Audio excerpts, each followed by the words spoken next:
selamat datang dan selamat beraktivitas untuk kita semua.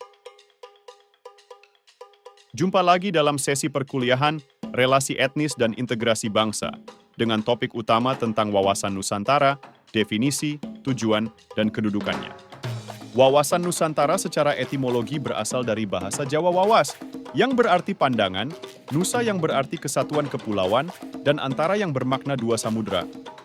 Berdasarkan TAP MPR tahun 1993 dan 1994 tentang PBHN, wawasan Nusantara adalah cara pandang dan sikap bangsa Indonesia tentang jati diri dan lingkungan yang mengutamakan persatuan dan kesatuan bangsa, serta kesatuan wilayah demi tercapainya tujuan nasional. Sementara menurut Profesor Wan Usman, wawasan Nusantara adalah cara pandang bangsa Indonesia mengenai diri dan tanah air sebagai negara kepulauan dalam segala aspek kehidupan yang beragam.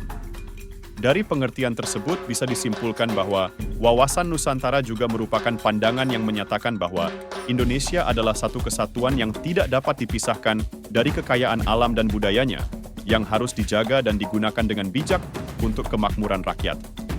Sementara tujuan wawasan Nusantara adalah untuk mewujudkan nasionalisme yang tinggi di segala aspek kehidupan rakyat yang lebih mengutamakan kepentingan nasional dibanding kepentingan individu, kelompok, golongan, suku, atau daerah.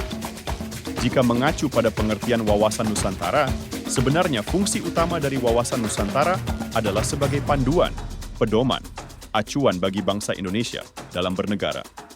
Fungsi wawasan Nusantara sendiri terbagi lagi ke dalam 4 kategori, yaitu 1.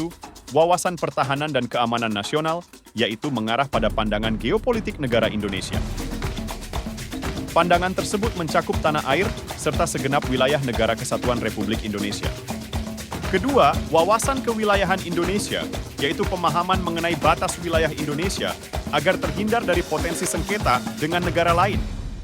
3. Wawasan pembangunan.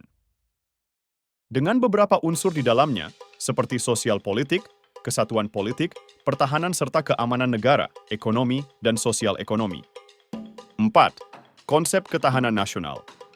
Konsep ketahanan sosial yang memegang peranan penting dalam perencanaan pembangunan, kewilayahan, serta pertahanan keamanan nasional. Lebih lanjut, menurut Tholib, menyebutkan bahwa kedudukan wawasan Nusantara adalah sebagai berikut. 1. Visi bersama bangsa. Wawasan Nusantara berfungsi sebagai visi bersama bangsa Indonesia.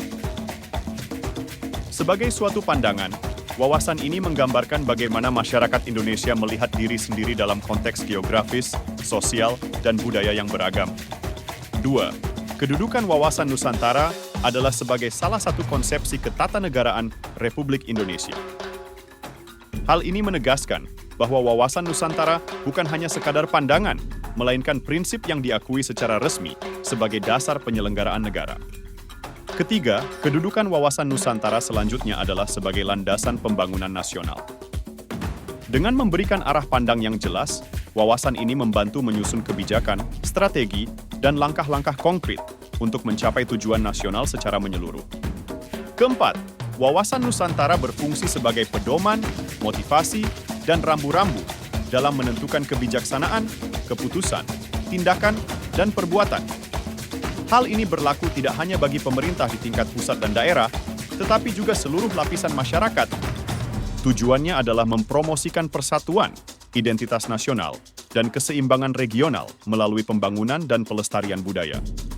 Demikian ulasan mengenai materi wawasan Nusantara, definisi, tujuan, dan kedudukannya. Semoga materi ini menambah wawasan kalian untuk terus menjaga persatuan dan kesatuan Indonesia. Semoga bermanfaat